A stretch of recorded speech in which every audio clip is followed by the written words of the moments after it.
Hi everyone, it's Plastic EP with the Beatles. How are you guys? And we want to introduce our very special guest, Chachi Loprete. Everyone knows him from Breakfast with the Beatles.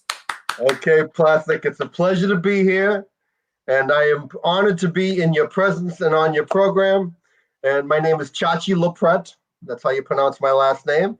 And then I'm originating out of just outside of Boston, Massachusetts. Where are you now? In Australia? I'm in Melbourne, Australia, but let me tell you, Chachi Loprete, that's a name you never forget.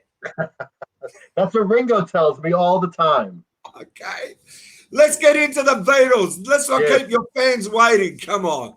Come on. I'll tell you, mine is a story like millions of other kids. I'm a first generation Beatle fan. February 9th, 1964, in Cambridge, Massachusetts, just outside of Harvard Square. I was sitting at home with my family. I was only 7 years old, but that night is embedded in my memory, seeing the Beatles for the first time on the Ed Sullivan Show. And that night, even though I was only 7 years old, and I'm not the only one that went through this, it touched me beyond anything else in my life. And I was a Beatles fan from that moment on. It was really an amazing moment that really directed, and it made my path in my life. By the time I was in high school, I knew exactly what I wanted to do. I knew what kind of career I wanted to pursue, and I did it. And I'm still in that same career, almost 40 years later. So I'm honored to be able to have a Beatles show and everything else. I mean, I have so many stories, Plastic. I could be on here with you for hours. So I hope you're ready. I'm ready, but let me tell you, Chachi, you're not so young.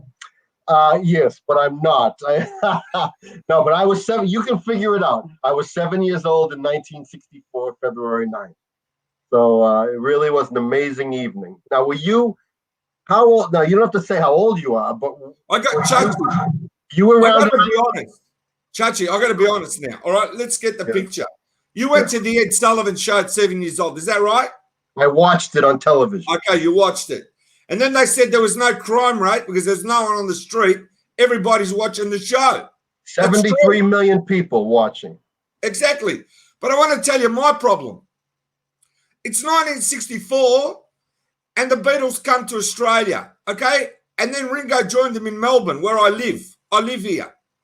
There was 100,000 people saw them in Lonsdale Street outside the Southern Cross Hotel.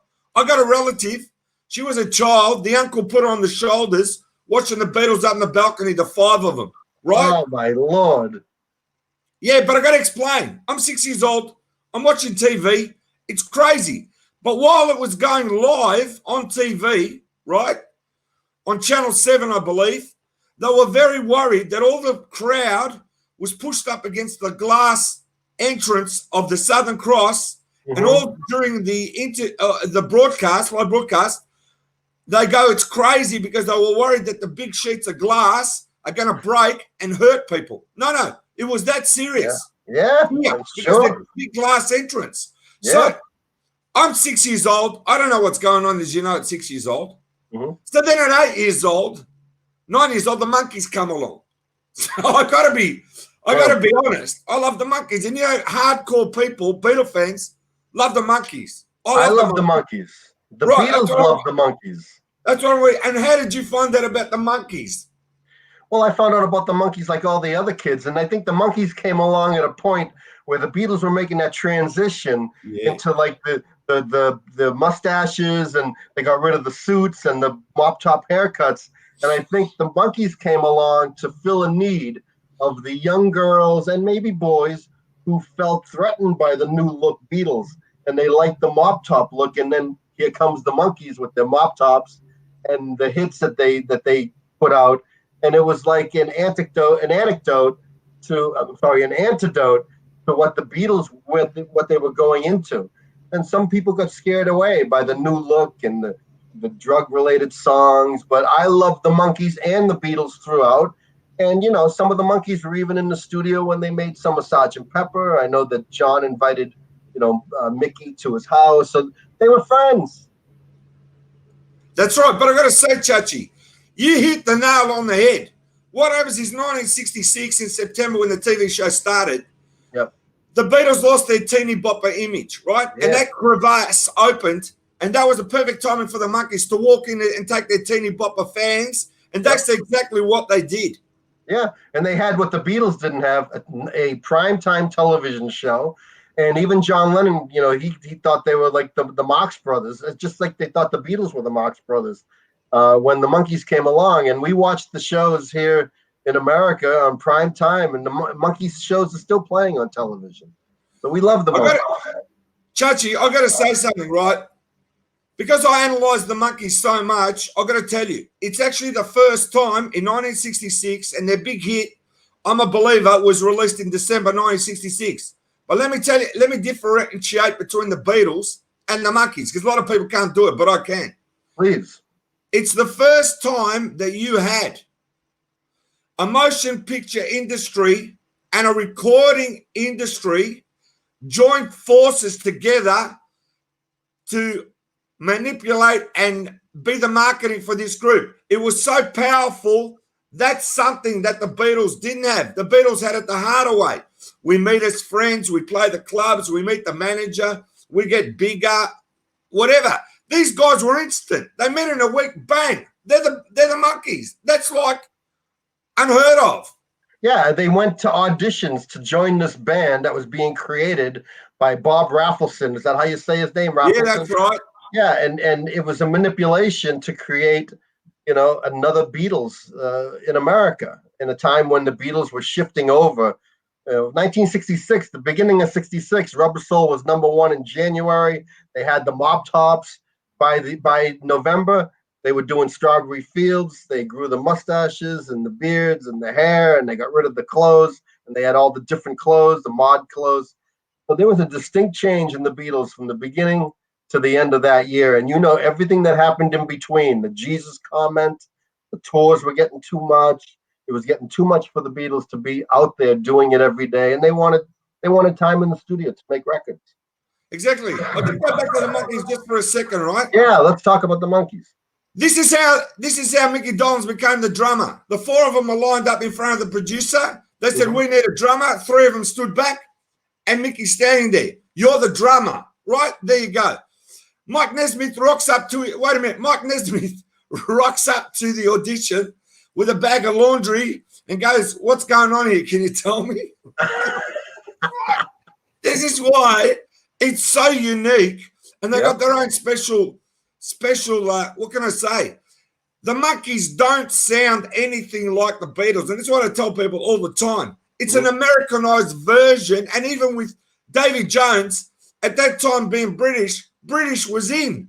That's why when he sang British, but because of the rest of the group, it's Americanized apart from his vocal. They don't sound anything like the Beatles. Yeah, and people like Stephen Stills auditioned to be the play the role of Peter Tork, and he didn't get it. Peter Tork got the role. So yeah, it was all constructed, for a marketing campaign, and they did very, very well. In your radio career, did you come across any of the Monkees or meet them? I certainly did. Now, if you let me step away from the screen, I can pull out my Meet the Monkees album, which is autographed by 3 of the 4. Please. Mike Nesmith didn't autograph it. I didn't meet him, but I met Mickey, Peter, and Davey on different occasions in my radio career. So yes, please. I'd love to see it. I'd love to see it, Chachi. I will. Want me to pull it out? Yeah, pull it out. Okay, let me. No worries. Take it away.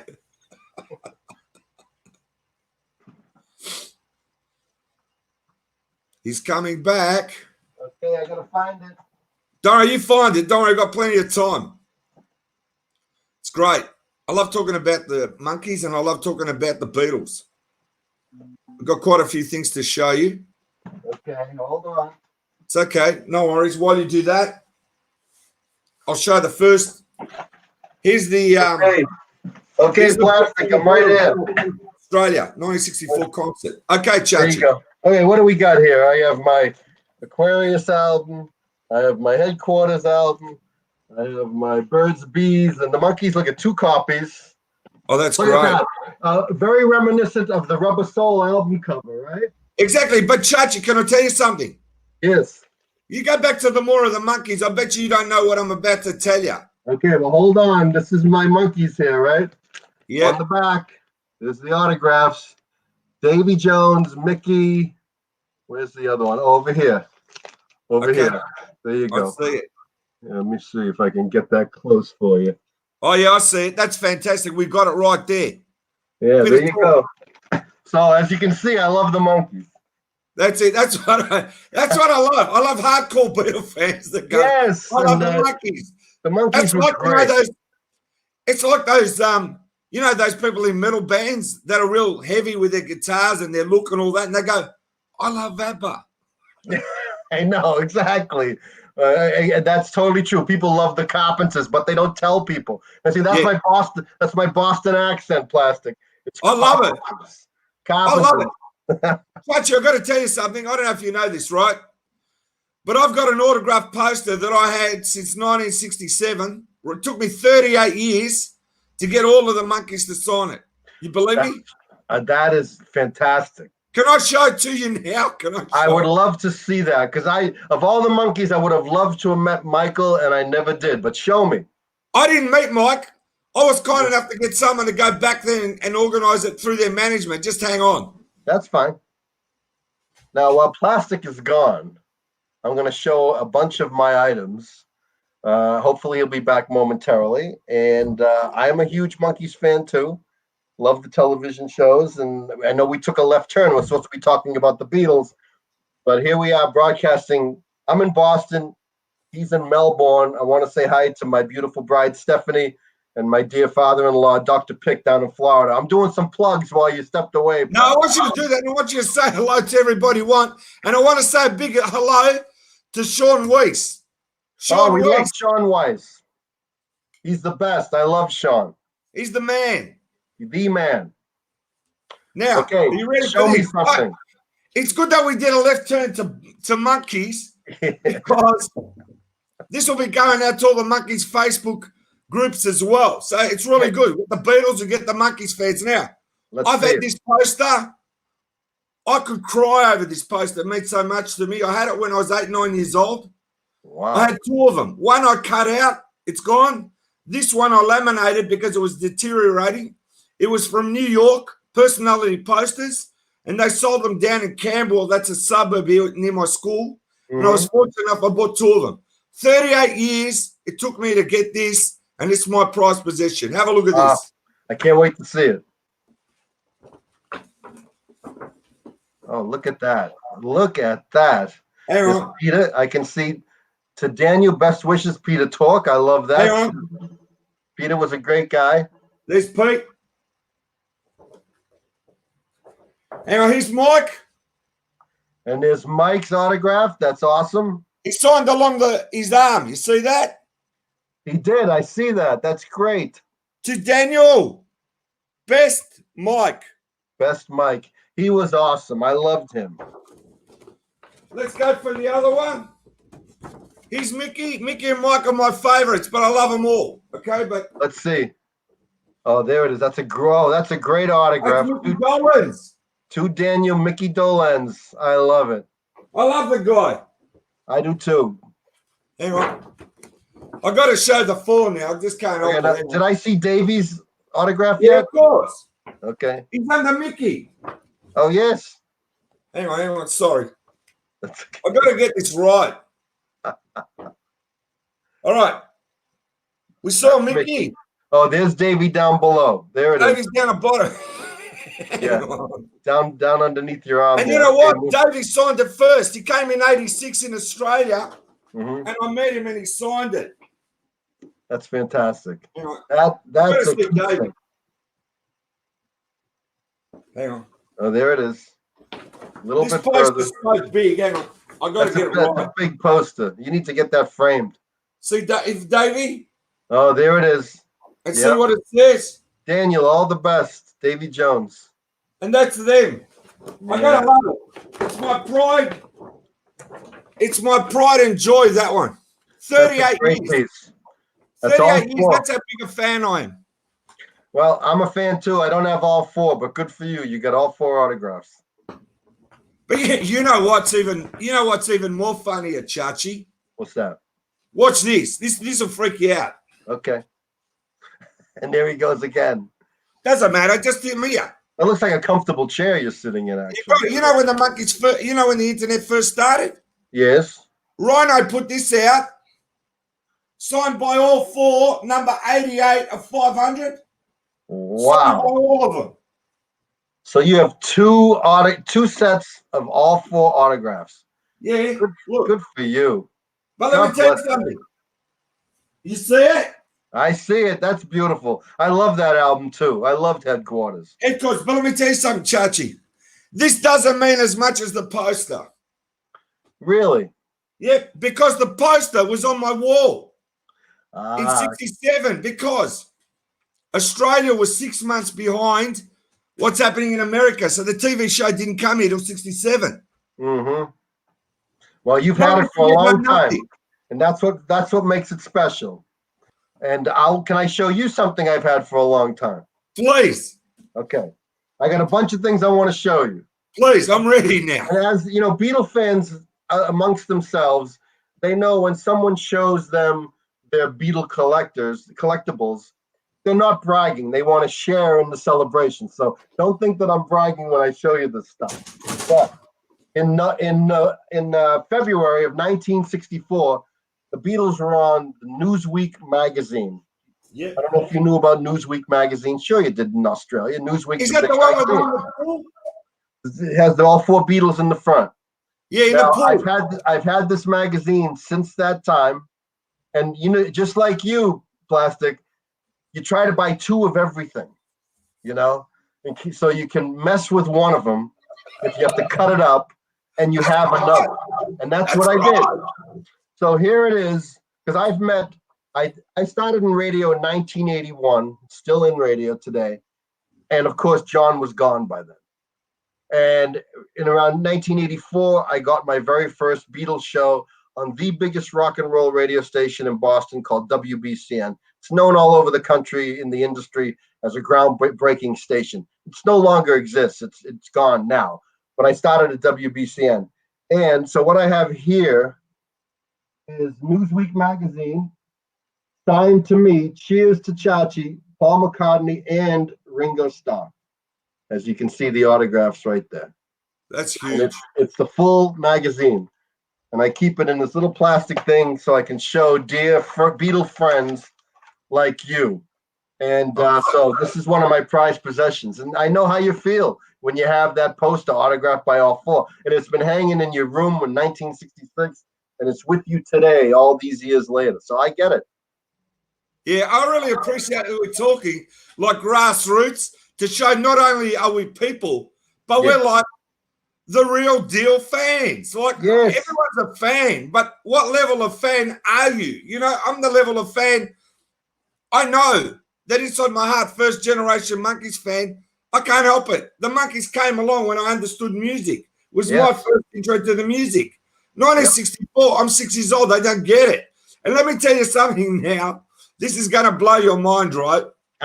We're talking about the Beatles changing their image with their mustache and that. Mm-hmm. Here's my original 1967 songbook from Sgt. Pepper Lonely Hearts Club Band, which is really hard to find. Wow. So you see, I'm as much as a Beatle fan as a Monkee fan, right? That's the inside of the book. Mm-hmm.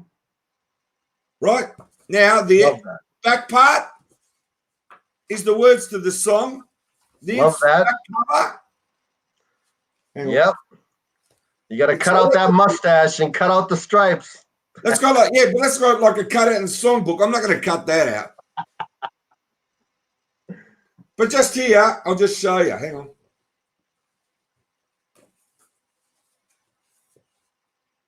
Beautiful. I love that. I love that center photograph. It's beautiful.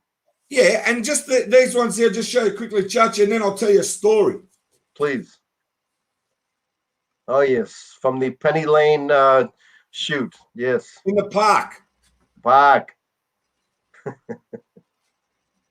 Have you ever been to Australia?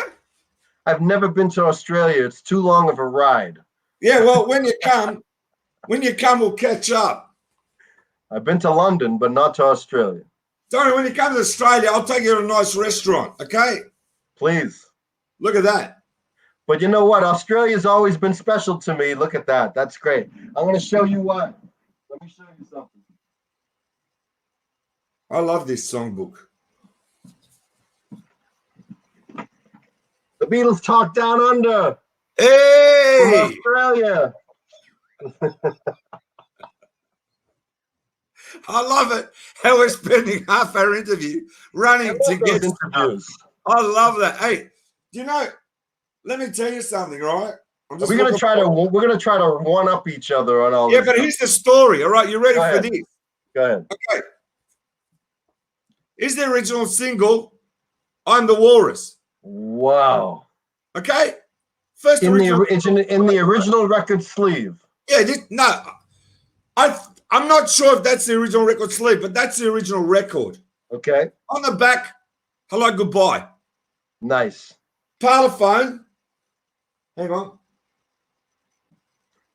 Yeah, and anyway, here's the story. Yes.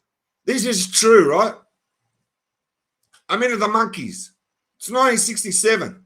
I'm at state school, right? That's like little school, right? How old am I? I'm going from 8 to 9 years old. I'm in the playground. Someone's got a radio. What comes on the radio at school? I'm the Walrus. And I thought to myself, what is this? Has this come from Mars? Is this from outer space? I'm not joking.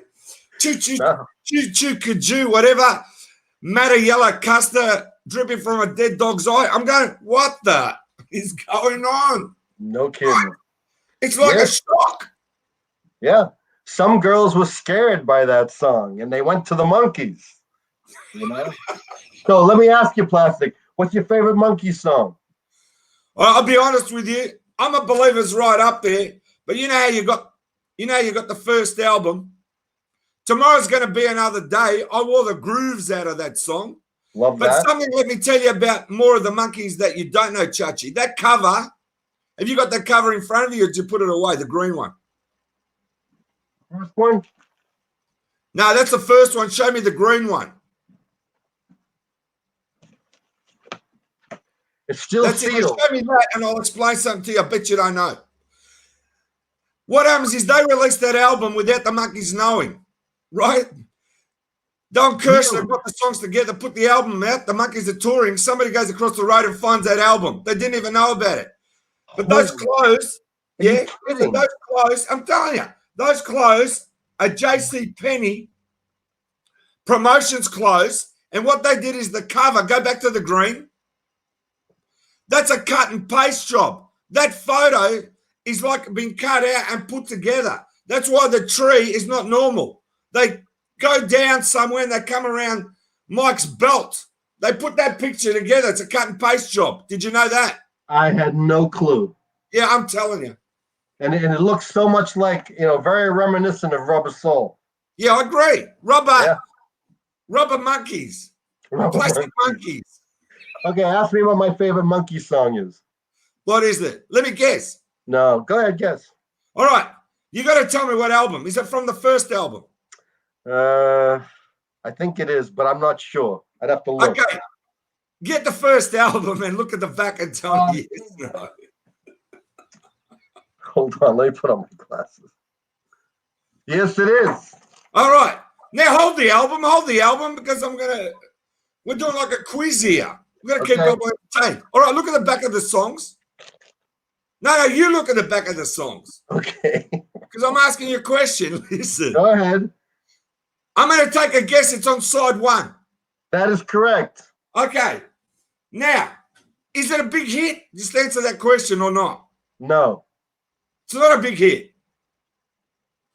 It's not I'm going to buy me a dog, is it? First of all, that's not on side one.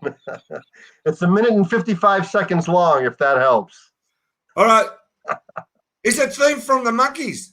No. Can I tell you? Yeah, tell me. Because we're supposed to be talking about the Beatles. Papa Jean's Blues. Oh, fantastic. All right. Let's get back onto the Beatles. But thank you so much for talking to me about the Monkees. No, we love the Monkees. And there's a lot of Monkees fans out there. And we apologize to the Beatles fans for our little left turn, but we're back on track. We're back on track now. Let's get back on your career since the Monkees derailed you. Yes. Okay. You want me to just, well, in Yeah, 19, let's go. go ahead. Okay. In 1981, I started at WBCN, a big radio station in Boston. 1984, they gave me a radio show about the Beatles because they heard that I was a big Beatles fan. And my first Beatles show was Get Back to the Beatles, Sunday nights in Boston. Did that for a long time. And then the radio station bought another station in town called WZLX. And they moved me over there, where a year or so after I got the show Breakfast with the Beatles. Now, a lot of people say, well, wait a minute, there's a Breakfast with the Beatles here, there's one there. There are several different Breakfast with the Beatles shows in America. And what's funny is no one owns that name because we did all the research. Nobody owns it. And there's a Breakfast with the Beatles in LA. Mine's in Boston, Massachusetts, and Maine. I run on 3 radio stations every weekend. There's one in New York. I think there's one in Philly, and there's one in Chicago. So there are different Breakfast with the Beatles programs around the country.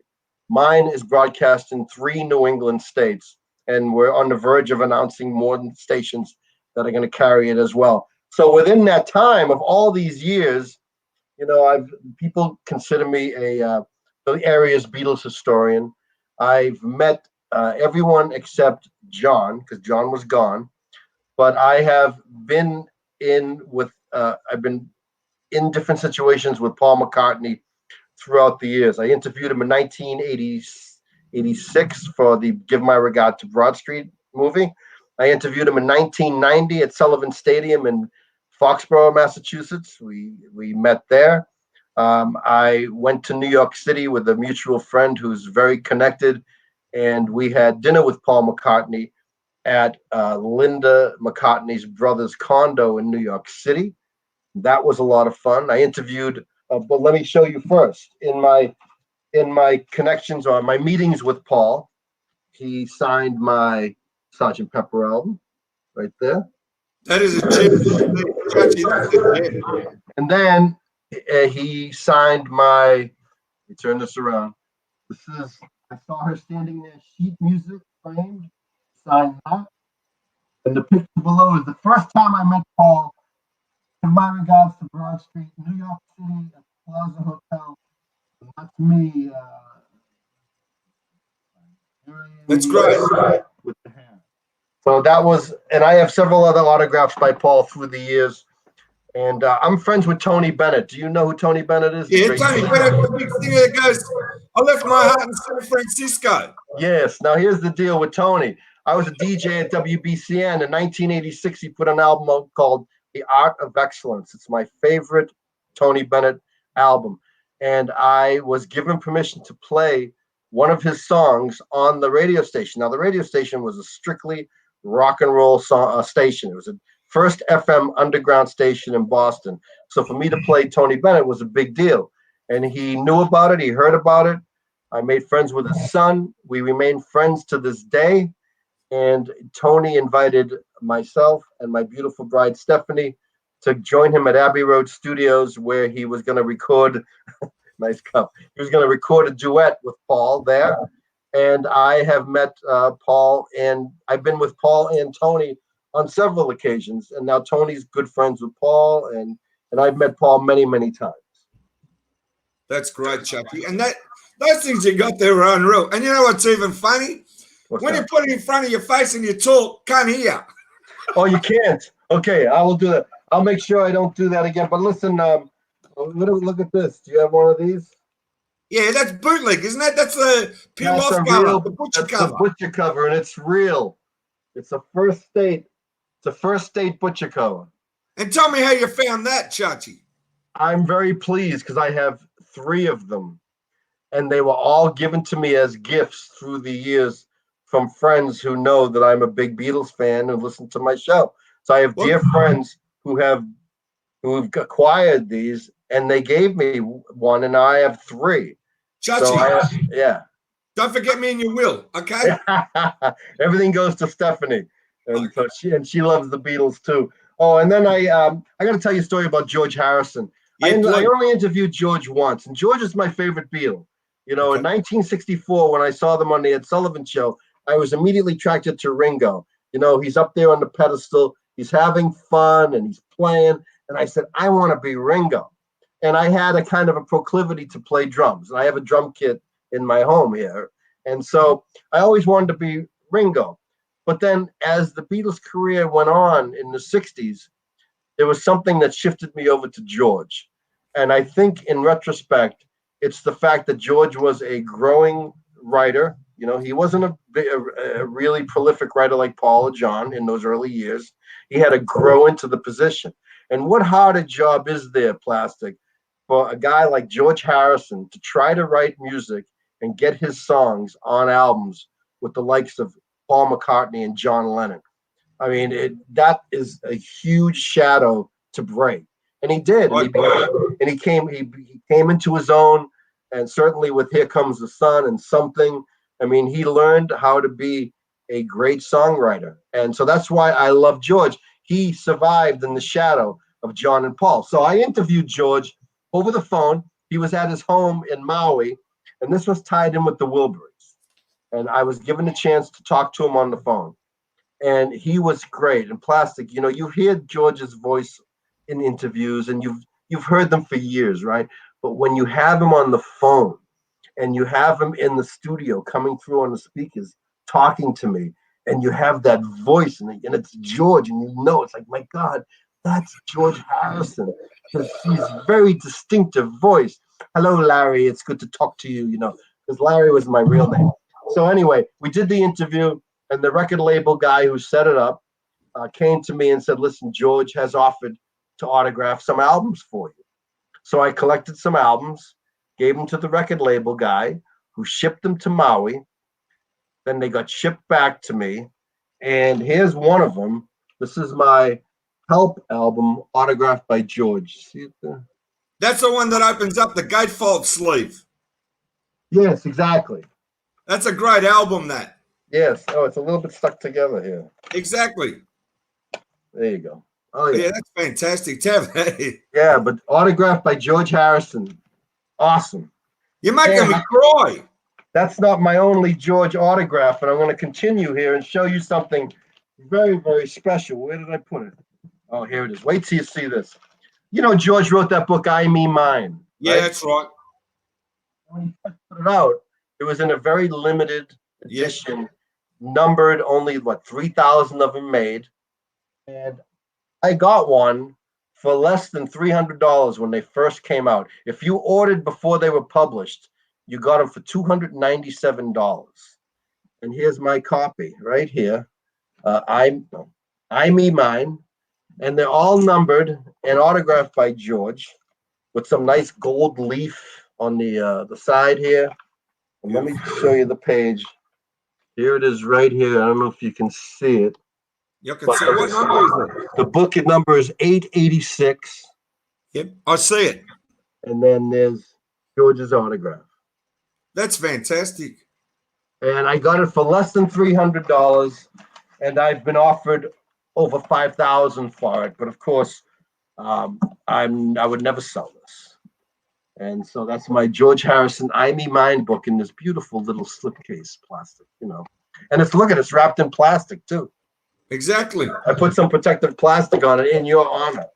Thank you so much, Chachi.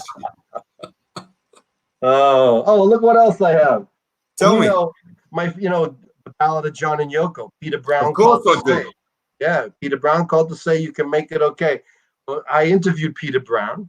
Yeah. This was his book. The Love You Make. I got that book. And look what he wrote. He said, to Larry, you can make it okay. Best wishes, Peter Brown. Isn't that great? That's unbelievable. Yeah, and then the other writer in the book signed it too. But yeah, you can make it okay. Best wishes, Peter Brown. These are the joys that we have, you and I. You with your Monkee stuff and your Beatles stuff. I still got Beatles stuff. I got Beatles stuff. Don't get me wrong. Of course, that's why we're here. Hey, I got one of those original Mems books that's got them drawn in color of their early heads. That's one of my favorite things. It's a scrapbook. Have you ever seen that? I don't know if I've ever seen that.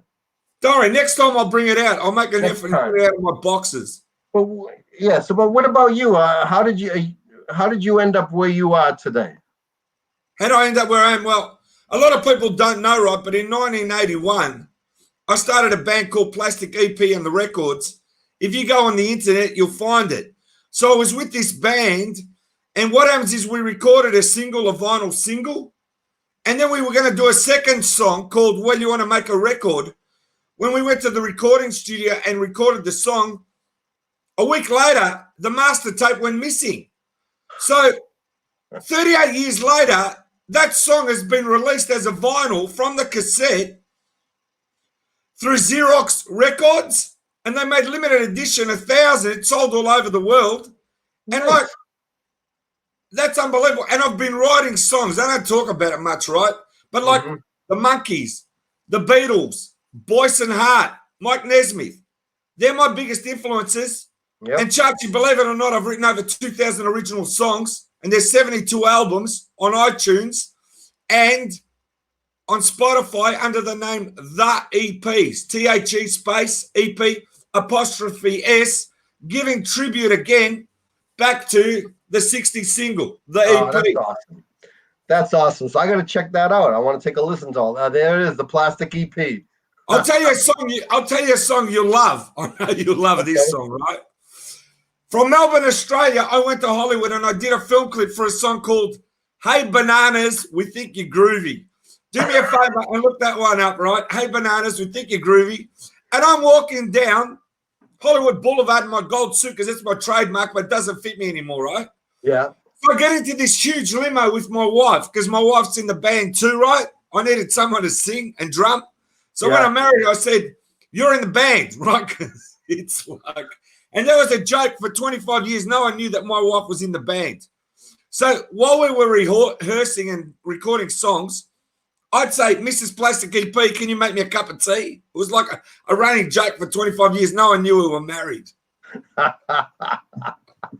That's fantastic. You know, that's a good story.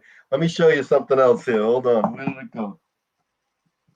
Here's how it here. I love looking at your stuff. Well, I have a lot of stuff. Let me tell you. Hold on. Yeah, but that's from the love of the Beatles. That's because of the Beatles. Yes. You know what I'll do? I'll do it this way. Hold on. Sure. What's your favorite Beatle album? Please Please Me, without a doubt. You know, I grew up on the American album. Certainly you grew up on the Australian releases, which were probably the same as the UK releases. Yeah, John Lennon hated the second album with the Beatles because they had an old cover. He hated it. Yes, right. Okay, here's a picture of, can you see it? Oh, you can't see it. Pull it down a bit or up. Yeah, hold it there. We can see. Come in like that slowly. Yeah, that's Paul and who? Oh, no, yeah. Me and Ringo. Oh, Ringo. Me and Ringo. I'm sorry. That's you look me like and one Ringo. of the Beatles. I have the picture here. I don't know where it went. Who knows? I wanted to show you. Oh, but look at these. You know, working in the music business, you know, do you see that they give you gold? You know, they give the bands gold records for all their achievements. Well, I've been given a bunch of gold records from Capitol Records and Apple Records for what I've done to promote the Beatles. And here, see, you can't see it. This is the seal is there. It's legitimate. It's I can see it. It's not a No, hold it there, Chachi. Hold it there. We can read it. Yep. That's fantastic. We read it. Yeah. It's not a bootleg. It's not created to, for a company to make money. These are legitimately from Capitol Records, and that was Sgt. Pepper. Of course. It's not like you're making it in your backyard. Yeah, exactly. And then they gave me Abbey Road as well. Same kind of. That's fantastic. I love you, Chachi. Hold it there. Bring it in. That's it. Down, down, down. Down, down, down. Stop. Fantastic. Yeah. Are you excited about Let It Be coming out as Get Back, the new movie coming out? Yeah, I'm very excited. But you know what I want, Chachi? I want you to tell me a bit about it because you know more about it than me. Just fill everybody out here in Australia and everyone around the world about the movie. Well, right now it's scheduled to come out in September, but with what's going on with the pandemic around the world, who knows if it will still come out at that time. But it's going to come out in September, and it's called Get Back, which was supposed to be the original name. And it's a revamped look at those Let It Be / Get Back sessions, because the word is from all the film tape, they have 144 hours of tape or something like that, that things weren't all so bad. The Let It Be movie was very gloomy when it first came out. I saw it in 1970 at a movie theater in Fresh Pond, Cambridge, Massachusetts, and it was very sad, very depressing. You remember, Plastic, when 1970 rolled around and the Beatles were having fights and there were rumors, and next thing you know, Paul McCartney files for his divorce from the Beatles, and that was a very sad year, 1970. And Let It Be came out. Although I loved the movie and I loved the album, it was a gloomy movie, and it kind of portrayed Paul in a negative way. And so I think they have Peter Jackson, who's doing the film, and they're taking all that film and they're getting more than just that negative view of those sessions, because apparently there were lots of good times during those sessions, and the Let It Be movie didn't exactly show it that way. So I'm looking forward to it coming out in September. I hope that they'll still do it. Who knows if people are going to be comfortable going back into movie theaters in September. I don't know what it's like in Melbourne, but it's crazy here in Boston and America, and it's just sad. No clubs are open. I mean, my hair isn't always this long. I haven't been able to get a haircut because the place hasn't been open in 2 months. Yeah, but Chachi, you look like one of the fifth Beatles now. You move Yeah, right. I do have a lot of hair. I need a haircut badly. Chachi, I've got to ask you something now. You might know. Yes. The Let It Be album, you know what is very, very hard to get? The one where the album is in the little box and you pull out the black book and the label is red. Have you got one? If only I had one. That's a prized possession. If you can find a original UK copy of Let It Be, it comes in a box and it comes with a book. I will show you, though. I have the book because in 1970 in Harvard Square, there was a record store called Discount Records. And I went in there one day and they had a box of the books that went inside the album, and they were selling them for 99 cents. And I bought one. It's right over there. I can get it if you want to see it. But if you have that box set for the Let It Be album in the UK, that's a prized possession. Do you regret you didn't buy all the books? I'll say that again. Do you regret you didn't buy the pack of books? I regret not buying more, but I bought one, and then someone also gave me one years later as a gift. So now I have two. But I'd love to have that box set. Good stuff. I'd love to see the book. Can you show me the book? Let me find the book. Yeah, no, take your time. I got it. I know where everything is. Obviously. And here's the book. And yeah, What's in it? Script. It has pictures from the movie. Oh, look at that. Look at that. And yeah, look at those pictures. This is all very glossy pages. Beautiful. And it has the script of every word that's in the film. It has the script as well, where you can see what's said in the movie. Judge, I've never seen the book. Say that again? I've never seen the book in my life. Get that. Beautiful book, and it's even called, it even says it on it. It's, let me see. How do I do this? Oh, yeah. Hold on. The Beatles, Get Back, it should say there. Yeah, it says it. We got it. That's fantastic. Yeah, that's what it was supposed to be in the beginning. And you know the whole story. I mean, it wasn't the last album recorded, but they felt it was a very poor recording and they held off on it. And then Phil Spector came in and that pissed off Paul, and Alan Klein came in and that pissed off Paul. And then he wanted to put out the McCartney album and that pissed off the other three Beatles in 1970. But do you remember those early 70s? Because it was an amazing time. And that's the great thing about the Beatles. Mick Jagger was right. They were a four-headed monster because unlike the Rolling Stones with their solo careers, which they don't have, the Beatles each had major solo careers. And in the early 70s, when they were all putting out albums, John was putting out Imagine and Paul put out Ram, and they were sniping at each other. George Harrison puts out All Things Must Pass, and they're battling each other in the top 10 album sales. And then Ringo came along, and they all felt bad. What's Ringo going to do? Because he doesn't write songs, and how's he going to survive? So they all write him songs. And he had all those string of number one hits in the 70s. And, the Beatles had very strong solo careers. And that was great because there were solo albums coming out left and right. And then people started bootlegging their songs, putting out collections, on album collections, which were illegal. And so Apple came along and said, we have to stop this. Capitol did. And they put out the Red and Blue albums to try to stop all these bootleggers releasing unauthorized versions of the albums. And so it was a great time. And songs like, Got to Get You Into My Life became, big hits again when they were re-released to the generation of the 70s. It was an amazing time. I just got to say about that period. Now, that Ringo album that Ringo put out, that's one of my favourite albums, with the Beatles writing different songs for him. John wrote a song for him. Paul wrote a song for him. That's an amazing album. But getting back to that period, yes, John did an interview, and you might recall it, and John said, you want to hear a Beatle album? Just get a song from me, get a song from Paul, get a song from Ringo, put it together, make your own album. That's us. And he goes, I've got the freedom of doing whatever I want. Yeah. I'm not held down to doing the Beatles. He said that. Yeah, and that kind of makes sense, because the White Album was kind of like that. It was like they each doing their songs, and only some of them were all four playing. Songs like like the Ballad of John and Yoko, that was just John and Paul performing on it. Dear Prudence, Paul played the drums, not Ringo. He wasn't there, and Ringo walked out. Imagine that. Ringo, it's like, I can't take this anymore, and he walks out. He goes on vacation on Peter Sellers' yacht, where he talks to the skipper and the skipper tells him about octopuses. So he writes Octopus's Garden. And the Beatles are sitting there. Ringo's gone. And they write him a postcard. You're the best drummer in the world. Please come back. And he arrives back at Apple and at EMI. And his drums are decorated in flowers. And they're saying, welcome back. And so Ringo was actually the first to leave the Beatles. And so it's pretty amazing. Very amazing time. It is amazing. Now, with the Beatles, right? I mean, that picture where they got Paul with a ram and then you got John with a pig? I mean, that's like rivalry there. That was pretty amazing.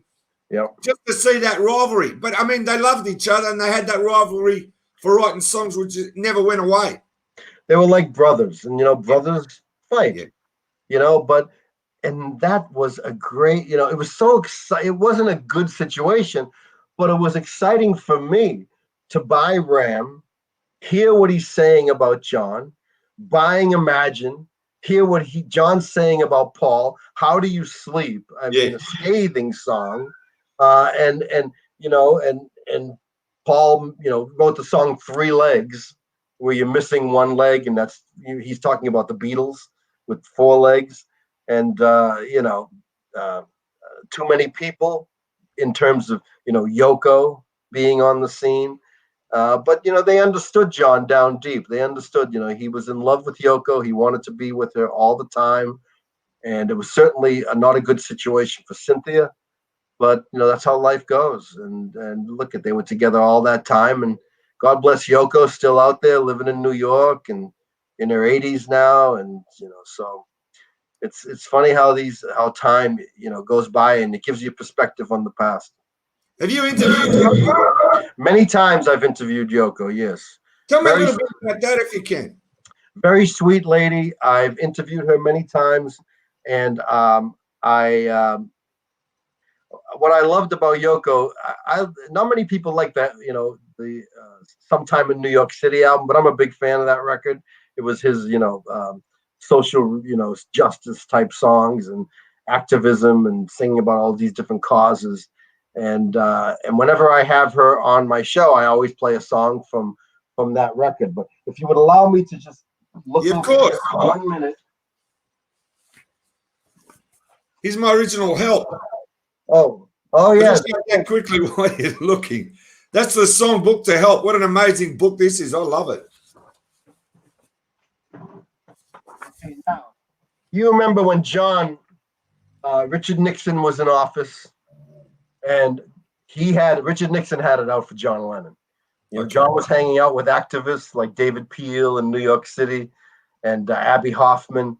And Nixon, imagine that, a president of the United States is afraid of a Beatle, a man who was all about peace, and he tried to have him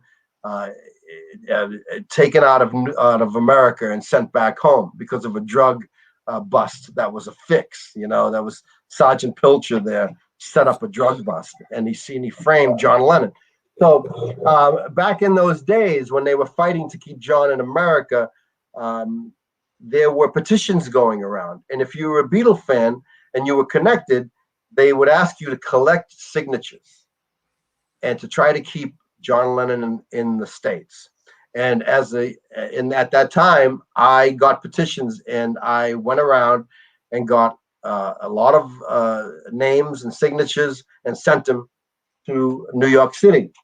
So at one point, I get a letter in the mail thanking me for my efforts from the National Committee for John and Yoko.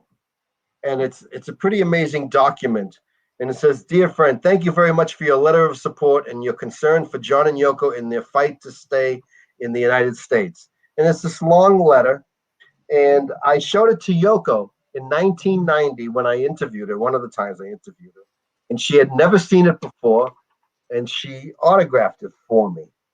And that's 1990. And that's the letter that I got from the National Committee for John and Yoko, to keep John and Yoko in the United States. So this is another one of my prized possessions, plastic. And so, yeah, I mean, and of course, Nixon resigned, and we all celebrated. I remember going to a Nixon resignation party in 1974 at a friend's house in Somerville.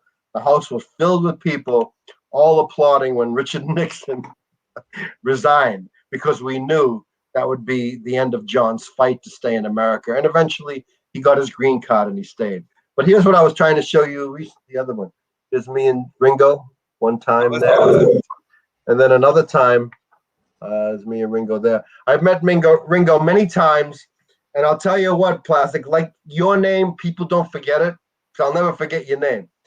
People don't forget the name Chachi.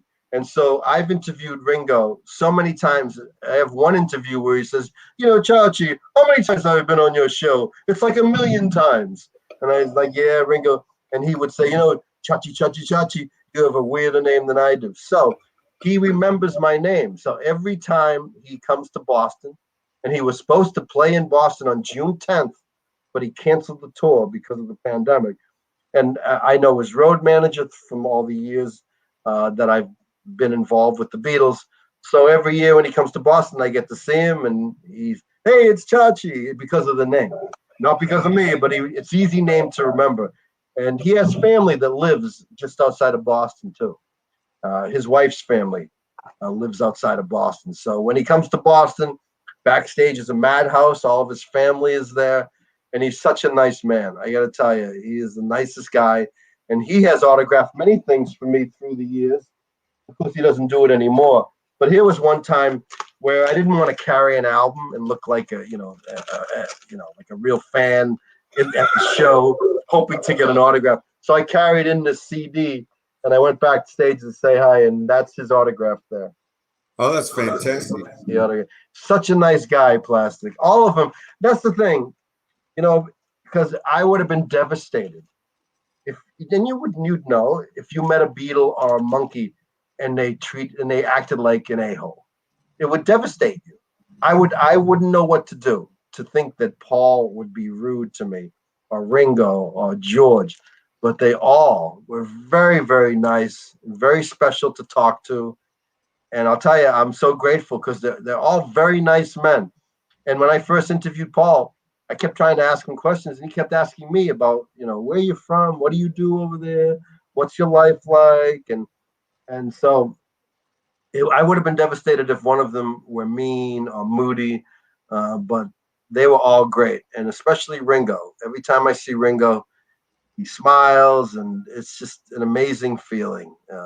So I'm grateful that they're all nice guys. I can see how elated you are and how relaxed you are and how you're really into the vibe of it. This is what it's all about. There's Beatle fans all over the world.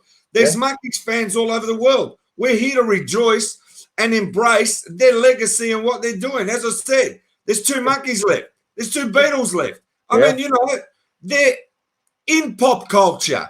Their music's going to be there forever. It's not going away. Generations and generations are discovering them. And this is why you and I talking, I know historically, one of the reasons why I'm talking to you is in 10 years' time, in 20 years' time, in 50 years' time, they're going to look back on this video, house scratched or whatever it is, or they save it, and they're going to want to know about Chachi Loprete, or they want to know about the Beatles. No, and I actually take it seriously because that's exactly what I'm doing. I've got to get everything down and interview people because I know historically they're going to come back one day and say, what do I know about Breakfast for the Beatles?